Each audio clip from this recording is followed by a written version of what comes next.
제3화 무명구결. 다음 날부터 그들은 오전에는 문대인에게 약간의 의술과 약초에 대한 지식을 전수받고, 오후에는 다른 곳으로 가 나머지 아이들과 함께 글자를 배우기도 하고 십이경전, 기경팔맥과 온몸의 혈도 등 무공에 대한 기초를 익혔다.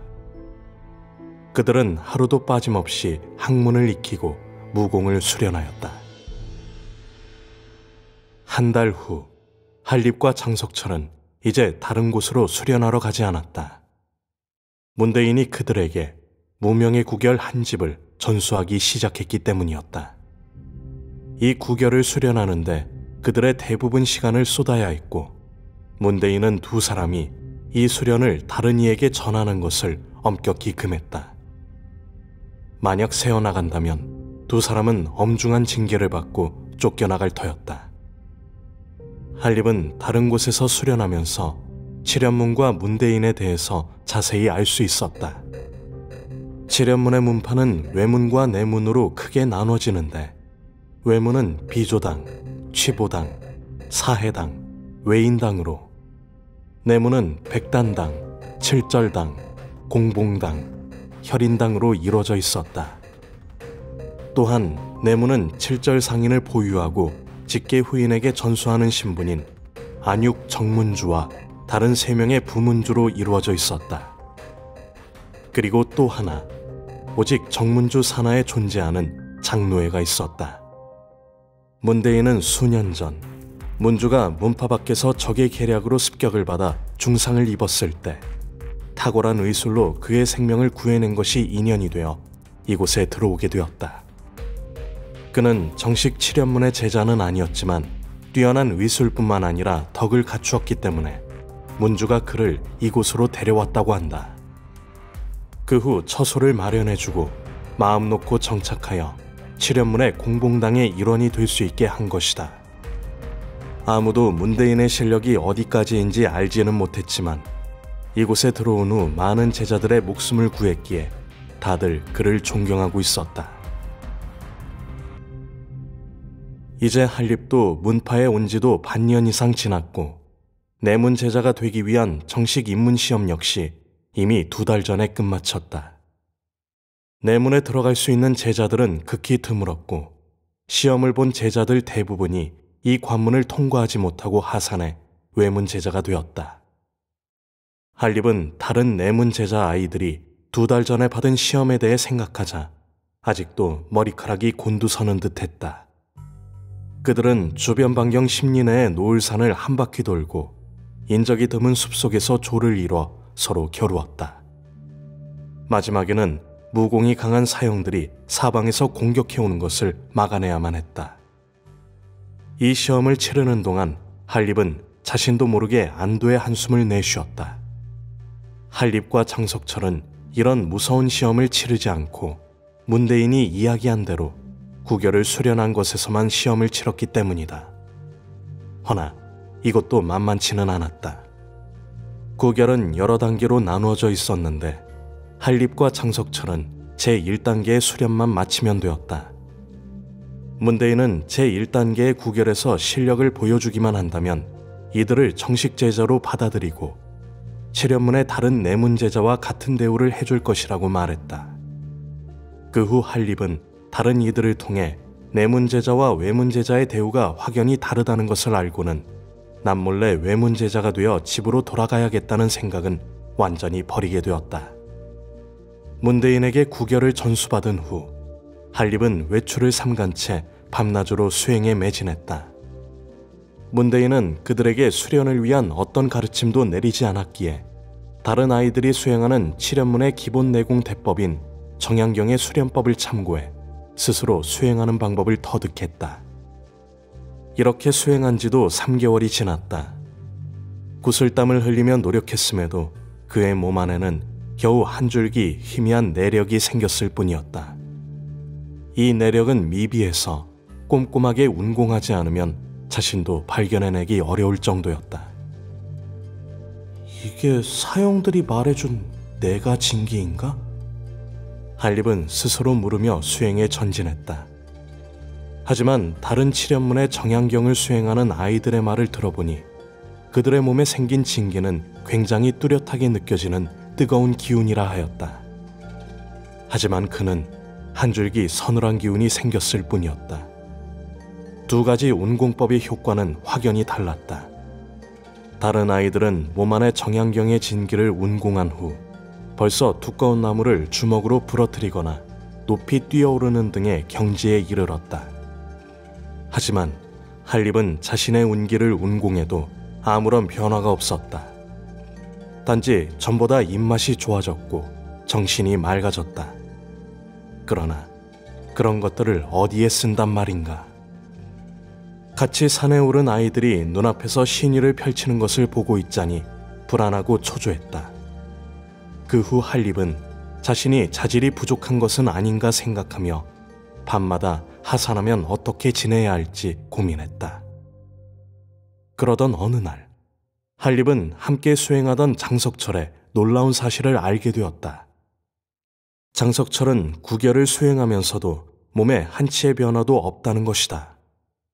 그는 자신에게 약간의 진기도 생성되지 않았다. 이런 장석철을 보면서 조금 용기를 얻었다. 그리고 다시 이전과 같이 수행을 하는데 전념하기 시작했다. 아니, 이전보다 더 광기 어리게 수행하였다. 한립은 이제 1분 1초도 낭비하지 않고 좌선을 하여 운기행공을 하는데 전심전력을 다했다. 밤에는 운기행공의 자세를 유지한 채 잠이 들기도 했다. 하지만 한립은 답답했다. 문대인은 그들에게 구결을 가르쳐준 이후로 그들을 상대하지 않았다. 수행 결과를 묻지도 않았고 어떤 어려움이 있는지도 궁금해하지도 않았다. 마치 두 사람의 존재를 잊어버린 듯했다. 문대인은 하루 종일 언젠가 한립이 보았던 서책만을 붙잡고 볼 뿐이었다. 서책 안에 아름다운 여인이나 황금으로 된 보물이 있는 것처럼 말이다. 한립과 장석철은 문대인이 무슨 생각을 하는지 전혀 알지도 이해하지도 못했다. 그들은 다시 공부를 내 생원시험이라도 보려나 하고 우스갯소리를 하곤 했다. 후에 두 사람이 글자를 익힌 후에야 그 서책이 장생경이라는 것을 알게 되었다. 장생경은 어찌하면 선을 수행하고 도를 닦아 불로장생을 얻게 될 수 있는가에 대한 내용이었다. 이때서야 그 두 사람은 모든 것을 이해하게 되었다. 문대인은 생원시험에 합격하려는 것이 아니라 강가의 거북처럼 나이를 먹되 죽지 않으며 천년만년 살고자 하는 것이었다. 미친 듯이 수행한 지 반년이 지나고 한립과 장석철은 드디어 문대인 앞에서 시험을 치르게 되었다. 장석철은 갈팡질팡하며 어찌할 바를 몰라 했다. 전혀 이상할 것이 없는 일이었다. 그가 얼마나 이 구결 수행에 매진하든 전혀 상관없이 아무런 성과도 만들어낼 수 없었다. 그는 구결과 인연이 없는 듯했다. 하지만 한립의 마음도 그리 편하지는 않았다. 이번 시험에서 장석철은 10중 8구 통과하지 못할 것이 분명했는데 그렇다고 그와 비교해서 한립도 대단한 것을 이뤄낸 것은 아니었기 때문이다. 목숨 걸고 수련했지만 단지 몸 안의 기이한 내력이 이전보다 조금 강해졌을 뿐이었다. 만약 이전의 내력이 머리카락 한 올과 같았다면 지금은 무명실 정도로 굵어졌다고나 할까. 이 정도로 문대인의 시험을 통과할 수 있을지는 도통 확신할 수가 없었다. 그렇기에 두 사람 모두 마음이 심란하고 복잡했다. 준비는 되었느냐? 너희의 수행 결과를 내게 보여주기만 하면 된다.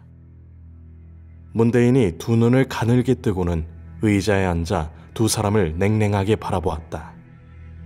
준비되었습니다. 한립과 장석철이 염치불구하고 대답했다. 문대인은 아주 천천히 의자에서 몸을 일으켜 서책을 탁자에 내려놓고 말했다. 손을 이리 내보거라. 내가 살필 수 있게 운공을 해보아라. 문대인은 장석철의 오른쪽 맥을 짚으면서 다른 손으로는 단전 위에 올려놓았다. 그는 일다경이 지난 후에야 두 손을 장석철의 몸에서 거두었다. 그리고는 장석철을 세밀하게 살폈다. 장석철은 얼굴을 붉힌 채 두 손을 등 뒤로 감추며 고개를 푹 숙였다. 자신이 어떠한 성과도 내지 못했다는 것을 문대인이 알았음을 느꼈기 때문이다. 놀랍게도 문대인은 장석철을 책망하려는 뜻이 전혀 없어 보였다. 단지 그의 눈에서 약간의 실망하는 듯한 기색이 엿보일 뿐이었다.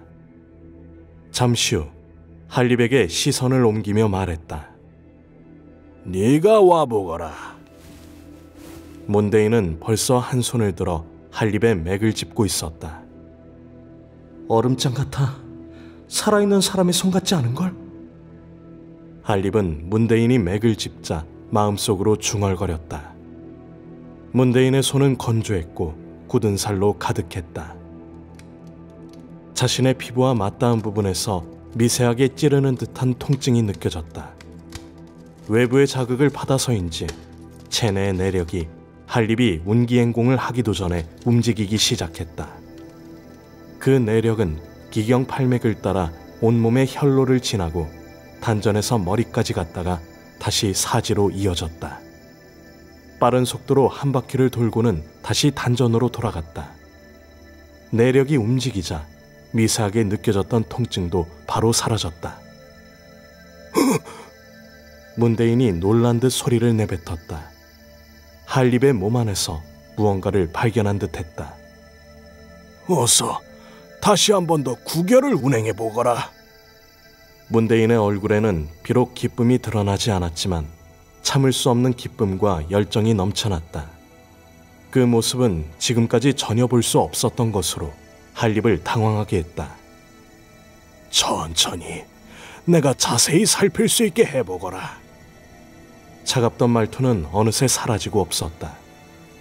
문대인이 한립의 단전에 손을 대자 양손이 약간 떨리는 것이 느껴졌다. 잘했구나. 잘했어. 바로 이것이야. 이것이 바로 내가 원하던 것이지. 틀림없어. 문대인은 한립을 살핀 후에 참지 못하고 큰 웃음을 터뜨렸다. 그는 두 손을 들어 한립의 어깨를 단단히 쥐고는 마치 이 세상에 다시 없는 진귀한 보물을 보는 듯 쳐다보았다. 한립은 얼떨떨했다. 귀에는 문대인의 쉼없이 내뱉는 웃음소리만이 들려왔다. 그에게 붙잡힌 양 어깨가 아파왔지만 그의 눈에서 느껴지는 감정에 두려운 마음이 더 강했다. 좋아. 아주 좋다. 문대인은 한립의 기색을 통해 그가 겁먹었음을 깨달았다. 그제야 자신이 평정심을 잃는 것을 의식하고는 웃음을 멈추었다.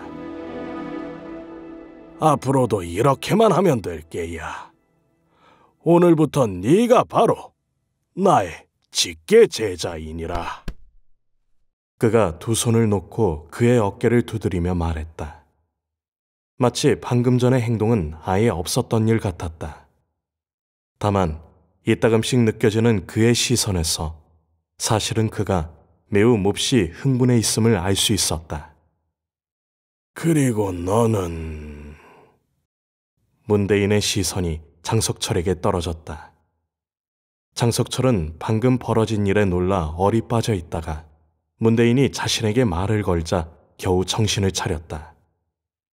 시험에 통과하지 못해 산에서 쫓겨나게 될 것이라는 생각에 이르자 장석철은 자신도 모르게 문대인에게 애원하는 눈빛을 보냈다. 이렇게 오랜 시간 어떤 성과도 내지 못하다니. 내 제자가 되기엔 아직 부족하구나. 문대인은 그의 간절한 시선을 회피하며 말했다. 장석철의 마음은 벼랑 끝으로 떨어져 내리는 듯했다. 문대인은 한참 동안 고민하더니 장석철을 향해 눈빛을 반짝이며 다시 말했다. 허나 내 방금 네 근고를 살펴보니 다른 신법은 내게 비교적 맞을 듯하구나. 네가 이것을 원할지 모르겠지만 말이다.